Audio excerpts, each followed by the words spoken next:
साहिबा, अब क्या इस वक्त देख रहे हैं, एक तरफ ऑपरेशन की तैयारी है, कुछ लोग छोड़कर जा रहे हैं, कुछ लोग सियासत से किनारा कशी कर रहे हैं। आने वाले दिनों में आपको लगता है कुछ लोग और छोड़कर जाएंगे? तहरीक इंसाफ के हवाले से मुश्किलात के दिन हैं।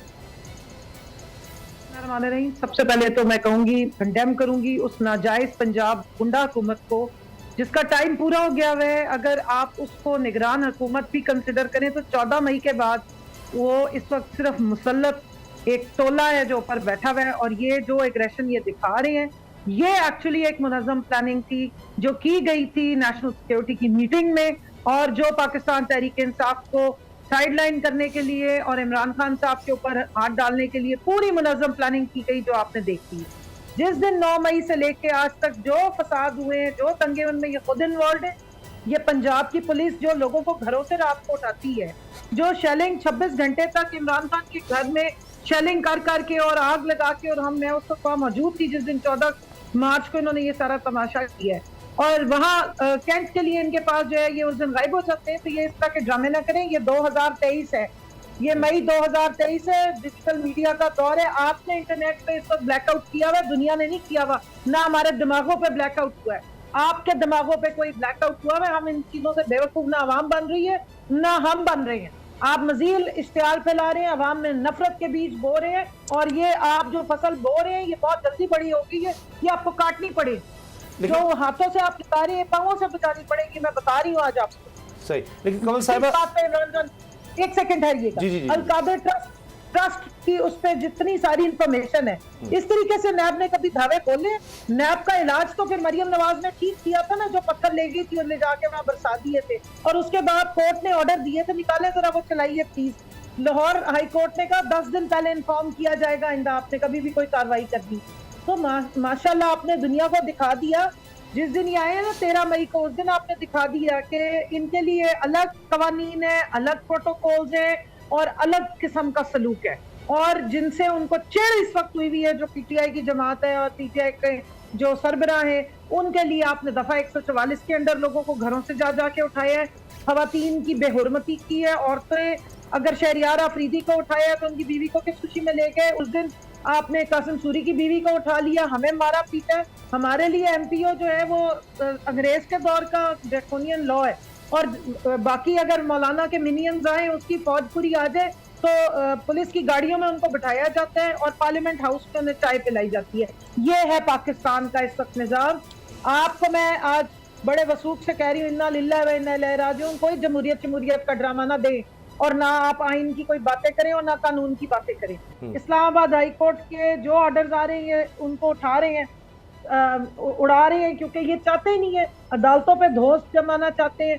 आप जजेस को कत्ल की धमकियां मौलाना देकर गया, किसी की जरूरत नहीं हुई। जज जेबा को, मजिस्ट्रेट जेबा को आखिरी बात सुनने सिर्फ इतना कहा कि कानूनी कार्रवाई करेंगे, तो इमरान खान पे 6 मुकदमे बन गए जिसमें दहशतगर्दी भी शामिल थी। यहाँ जजेस के घरों को जलाने की बात मरियम औरंगजेब कर रही है, मरियम नवाज उनके ऊपर तबर्रे पड़ी है, मौलाना कह रहा है कि हम मार भी दें 4-5 तो कोई बात नहीं है, सफाई हो जाएगी, कुछ भी नहीं हो रहा। कमल साहबा, जाहिर है बहुत जज्बाती, बहुत गुस्से में नजर आ रही है, बहुत शुक्रिया आपने हमें वक्त दिया। ये सेंटिमेंट्स हैं, जो लोग अभी हम देख रहे हैं कि गिरफ्तार नहीं हुए, जो रहनुमा भी बाकी हैं, उनमें कमल शोज़ब साहिबा हैं और वो काफ़ी ज़्यादा जज्बाती हैं। ज़ाहिर है ख़तरात भी हमें नज़र आ रहे हैं, लेकिन इसके ब्रेक के बाद हम बात करेंगे कि इमरान खान साहब ने मुज़ाकरात की बात की है, क्या अब ये हो सकता है या वक्त गुजर चुका है? चूँकि अटॉर्नी जनरल ने कहा जी फ़िलहाल मुज़ाकरात नहीं हो सकते, सदर पाकिस्तान इस तरह की बात कर रहे हैं, नेशनल सिक्योरिटी कमेटी में, कोर कमांडर्स कॉन्फ्रेंस के एलामिये में ये बातें नज़र आई हैं, लेकिन अभी जो एलामिया दोनों तरफ से थे, जो पहले चीज़ें लिखी हुई थी गिरफ्तारियों की, सज़ाओं की, उस तरफ सिर्फ हमें नज़र आ रहा है। क्या जो आखिर में बात थी उसकी तरफ बढ़ा जाएगा? इमरान खान साहब खिताब में बात कर चुके हैं कि मामलात को सुलझाने के लिए मुज़ाकरात करने चाहिए, इलेक्शन वाहिद हल है। लेकिन जो कुछ इस वक्त हो रहा है, जिस तरह अभी हम देख रहे हैं केसेस भी हैं, आज कुछ लोगों की रिहाई भी हुई, बल्कि 101 लोग जिनको मेंटेनेंस ऑफ पब्लिक ऑर्डर के तहत गिरफ्तार किया गया था एमपीओ के तहत, तो कुल मिला के 101 तादाद हो गई है जिनको रिहा किया गया है। और जज साहब ने भी कहा कि इन लोगों को जाने दें। कब तक किसी एक शख्स को गिरफ़्तार किया जाता है, उसकी रिहाई होती है तो अगले केस में गिरफ़्तार हो जाता है। शीरीन मज़ारी साहिबा का भी हमने देखा, उनकी भी रिहाई हुई है, एक केस में गिरफ़्तार थी, फिर दोबारा एक केस में गिरफ़्तार हो गई जब रिहाई मिली, लेकिन आज फिर उनकी रिहाई हुई।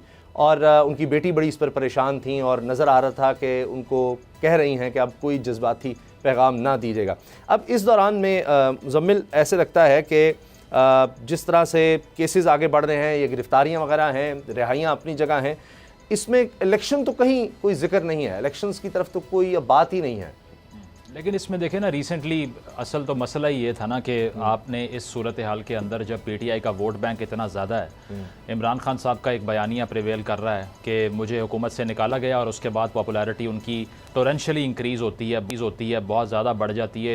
इतनी तब भी नहीं थी जब वो हुकूमत कर रहे थे, उसके बाद बढ़ना शुरू होती है।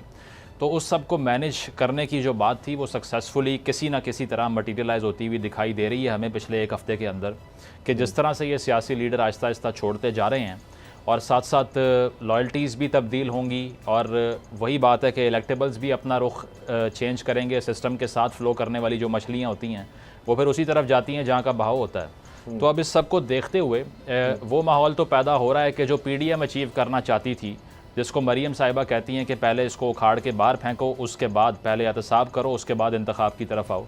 तो एहतसाब जो वो चाह रहे थे वो होता हुआ दिखाई तो देना, लेवल प्लेइंग फील्ड वो बन रही है, बिल्कुल वो बनना शुरू हो गई है। और वही बेसिक डिमांड थी कि आप अगर 2017 के बाद से आपने इनको सपोर्ट किया तो अब हमें दोबारा से उस न्यूट्रलिटी पर लेकर जाएं जो 2017 के अंदर थी, उसके बाद हम इंटरेस्टेड हैं, अदरवाइज़ आप इस सिस्टम को चलाएं या जो भी करें, हम कॉपरेट नहीं कर रहे। तो अब असल में मसला वो था कि उसी ग्राउंड ज़ीरो पे लेकर आना है हर सारे सेटअप को जो उस वक्त था, और वही हम देख रहे हैं कि उसका आगाज़ एक ट्रिकल डाउन इफेक्ट शुरू हो चुका है, एक कोलैप्स का आगाज़ हो चुका है। ऑपरेशन की जहाँ तक बात है तो मैं देख रहा हूँ अभी आते हुए भी कि लाहौर के अंदर भी नाकाबंदियाँ शुरू हो चुकी हैं, नफरियाँ मंगवाई जा रही हैं, ज़हूरीलाई रोड के ऊपर भी इस वक्त नफरी जो है वो और बुला ली गई है। तो अब लग तो यही रहा है कि जो स्टेप डाउन करने वाली चीज़ है जो हुकूमत ने फ़ैसला कर लिया है, आमिर मीर साहब की प्रेस कॉन्फ्रेंस ने भी इसको क्लैरिफाई कर दिया कि 24 घंटे दे रहे हैं, उन लोगों को बाहर ले आएँ, अदरवाइज़ फिर हम होंगे और आप होंगे। तो लग यही रहा है कि ये यूज़ ऑफ वो तो तैयार है। इमरान खान सब तो ज़ाहिर उन्होंने जो बात की है वो कह रहे हैं कि जी ले आएँ आप, उनके जो भी वारंट्स हैं या जिस तरह भी हैं, या आपको कमेटी बना दी जाए, या ये 30-40 लोगों के लिए अगर गिरफ्तार ही करना है तो वो किस तरह से होगा? सबको, जितने भी वहाँ लोग मौजूद होंगे उनको गिरफ्तार किया जाएगा, फिर उन पर तो सब पे ही केसेस बनेंगे, वो बाद में देखा जाएगा कौन वहाँ था, या तो उनकी तस्वीर हो या उनके कोई ID कार्ड्स का कुछ तो पता होगा कि जिनके लिए इस तरह से कोई गिरफ्तारी हो सकती है। राना सनाउल्लाह साहब का कहना यह है कि दरअसल अफ़गान बाशिंदे जो है वो मौजूद हैं ज़मान पार्क के अंदर, वो पाकिस्तानी नेशनल हैं ही नहीं। मियाँ वाली के अंदर भी वही मौजूद थे जिन्होंने कार्रवाइयाँ की, और यहाँ भी उनको स्टेशन करवा रखा है, वो इलीगल इमिग्रेंट्स हैं, और पीटीआई ने उनको बतौर टेररिस्ट के तौर पे हायर किया हुआ है। तो quote end quote Rana Sanaullah साहब ये कहते हैं कि इसीलिए हम वहाँ पे यूज़ ऑफ फोर्स करने का जवाज़ रखते हैं। तो अब पीटीआई के लिए इलेक्शन वगैरह तो आप भूल जाइए, सर्वाइवल की गेम शुरू हो चुकी है। पहले तो ये था कि इंतखाबात में जीतना है या इंतखाबात पे कायल करना है पीडीएम को, या सेटअप को, या सिस्टम को, या कोर्ट्स के थ्रू करवाना है। अब ये है कि पार्टी को बरकरार कैसे रखना है, अब ये है कि टॉप टियर लीडरशिप को अपने साथ कैसे रखना है, इमरान खान साहब ने जेल को कैसे अवॉइड करना है और गिरफ्तारियों से कैसे बचना है। तो अब सर्वाइवल मोड पे आ चुकी है पीटीआई। इस वक्त तो आप उनसे जो भी नेगोशिएशन करेंगे शायद वो करने को तैयार हो जाएं, लेकिन बात करने का प्लान नहीं है पीडीएम का। अगर बात करनी होती तो ये कार्रवाइयाँ, ये धमकियाँ, ये प्रेस कॉन्फ्रेंसेज और ये लॉयल्टीज़ की तब्दीलियाँ है शायद, बिल्कुल, क्योंकि वही 9 मई का जो जवाज़ है वो मिला उनको, और उन्होंने उस पर स्पॉट कर लिया सबको। वलीद इकबाल साहब की प्रेस कॉन्फ्रेंस आज देख लीजिए, वो कह रहे थे कि थे वो पीटीआई के कारकुनानी, लेकिन अपने तौर पे वहाँ पर गए।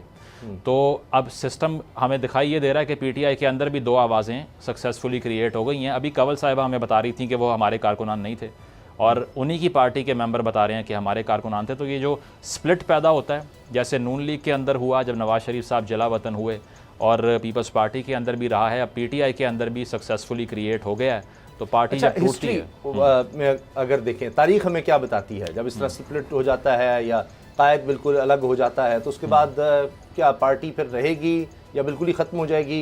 इलेक्शन में बड़ा इजी हो जाएगा, नून लीग पीपल्स पार्टी इकट्ठे रहेंगे, या कि क्लियर मैंडेट मिल जाएगा किसी को, और उसके बाद फिर दोबारा जो मसाइल लोगों के हैं वो किसी तरह हल हो सकेंगे? इस सब के बावजूद, इस सब के बाद इमरान खान साहब देखिए, जिस तरह इमरान खान तो पहले दिन से कह रहे थे कि माइनस का है, पीडीएम का भी ये प्लान था, अब वो तो हो रहा है,